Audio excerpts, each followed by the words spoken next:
Hello everyone. Today's book is called Tales from the Waves. If you enjoy this audiobook series, please consider subscribing to the channel. Well then, let's proceed. Tales from the Waves, Volume 1. The legendary tale of an anonymous seafarer set in a time when Liyue was plagued by sea monsters. Rising Tide. As the moon hung bright among the sea of stars above, hums of a sea shanty slowly began to rise over the waters below. There once was a mighty ship that would lay anchor in Liyue harbor. Its captain was a man who tracked and hunted terrible monsters of the deep, known as the Skipper. The ship's hull was adorned with skeletons of monsters from the sea, an unmistakable signal of their skipper's fearless will. However, the shanties of the crew seldom made any mention of hunting creatures of the deep. It's not that the sailors didn't revel in their reputation and brag of their achievements, but ages of navigating the merciless seas had taught them that the ballads of blood and water were the most unlucky of all. With his sword in hand, the skipper sailed across the watery expanse, coasting along rocky reefs and cruising with surging undercurrents. He fearlessly guided his ship to face the roar of squalls and sea monsters alike. The dark worlds of that laid beneath murky waters were like boundless hunting grounds. Any monster that would dare stir the tranquil waters often became the next trophy hanging from the side of the ship. But the skipper only knew wind and waves, and never seemed to grasp the bittersweet lives of ordinary people, for he occupied all his days with searching and hunting, accompanied solely by the salty sea breeze and the muffled calls of the whales in the deep. The crew feared him more than they adored him, ever cautious of his character, relentless as if trying to break free from tangles of seaweed. The skipper's clipper silently sailed forward, unyielding to the perilous stretches of the sea.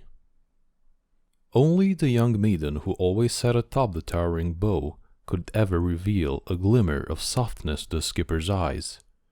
She was his navigator, charmed by the tidal song and humming with the whales, guiding the ship through the wind and waves to waters infested by beasts.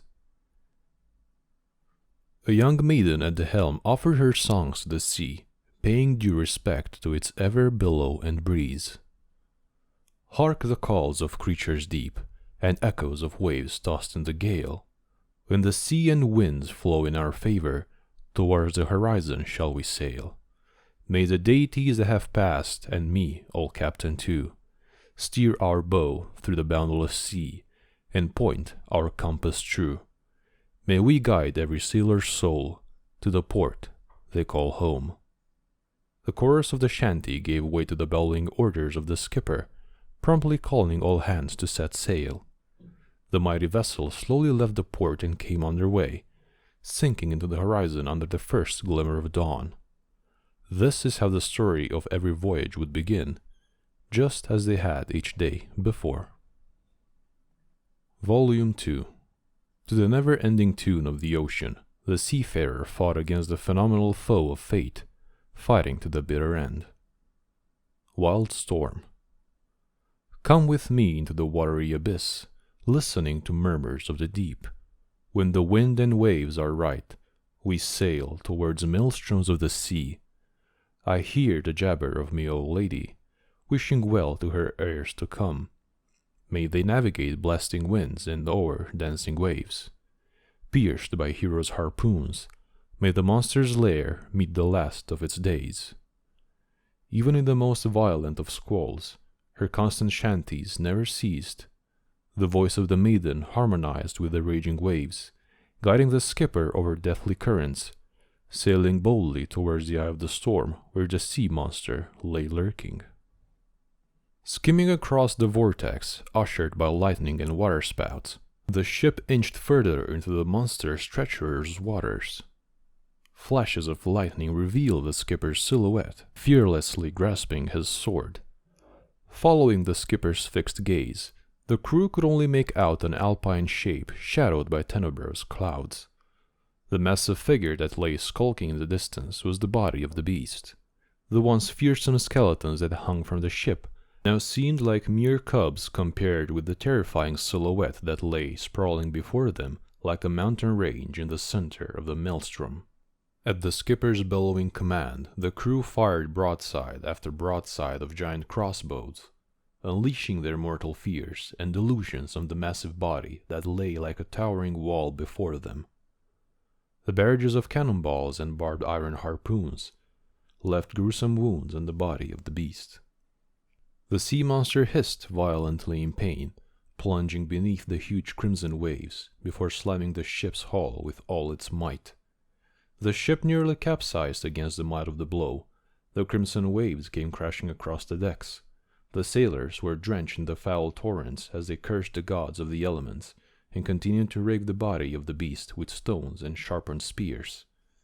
The ruthless skipper never flinched at the opponents dealt to him by fate. The thundering roars of the terrible beast were answered by songs of the young maiden atop the bow. The ship maneuvered round the monster, cruising upon the spinning torrents and answering sharp fangs and sweeping stingers with catapults, harpoons, slings, and even mortal bodies to vent their dread and fury. Once the monster's body was riddled with wounds, and nearly all its tentacles and claws had been severed, the skipper's ship too had been reduced to a floating hulk. Half of the ship's masts had fallen, half of its guns were out of action, and half the crew had been taken as dinner for the monster. Even the skipper's prized sword had been cleaved in two. This was an unwinnable bout, much like a mere child challenging a full-grown adult. The injured monster knew very well that its opponents no longer posed any threat. Craving to devour the ship that now lay dead in the water, it rose to the surface and exposed its gaping mouth. Volume 3. Finally, when the tempest eased and the ocean's surface was tranquil once more, the soft wind played the poignant homecoming tune. Receding torrent. Although the moon was veiled by black clouds, her shanty did not cease. As the surface grew eerily calm amidst the storm, the splintered ship drifted slowly towards the abyss. The monster's massive spiraling mouth lay open wide, and the rumbling growl came from deep within it. The monster was content with its prey and opened its eyelids, crusted in reef and coral, to witness the final moments of yet another opponent who had underestimated it. The monster's massive eyes revealed their fragile gaze to the dying skipper. The monster revealed the moment, and through his pair of eyes beheld a heart that was darker than the abyss. A final bolt of lightning flashed in the sky above, illuminating the ship as it split into two among the monster's swirling fangs, fading beneath a mist of splinters. Even the screams from the keel were drowned beneath the waves. And then it was dark again, until the furious roar of the monster broke out over the black waters once more. The skipper plunged his severed sword into the eye of the beast again and again, until he was immersed beneath the filthy tide, when finally his broken sword became lodged in the monster's soft eyeball. As the skipper drew closer to his treacherous fate, clutched by countless claws and pincers, he continued fighting tooth and nail until the monster's sharp claws were torn into pieces. A familiar tune then filled the salty breeze as the monster's movements began to cease. Sing with me, farewell to the sea, a shanty I hold so dear. When the sea and winds flow in our favor, I know my end is near. Old captain is calling me name, back to whence I came. So forgot not the captain and I, and hum this melody again. There will come a day when at last you find me, slumbering in the abyssal deep. Or perhaps you too then will be swallowed by the whirlpool in the sea. The monster's gigantic tentacles burst forth from the water, snaking upwards like towering columns, but the young maiden simply lay there floating on her back, singing amidst the turmoil.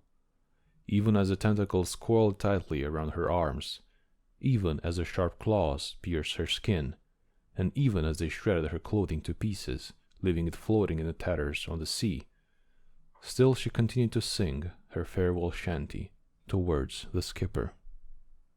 Then the maiden was gently pulled into the Black Sea by the monster. In an age where the sea was ruled by unpredictable disasters, the people of the waves die each passing day. The skipper awoke to find himself on the deck of some unknown merchant ship. Having lost his ship and entire crew, all he had left was a body covered in wounds, and an old dream echoing an ethereal sea shanty. When the sea and winds are right, I will go forth to sea and avenge her, O maiden charmed by the title song. Thank you very much for listening. I hope you really enjoyed this. Well then, I'll see you next time.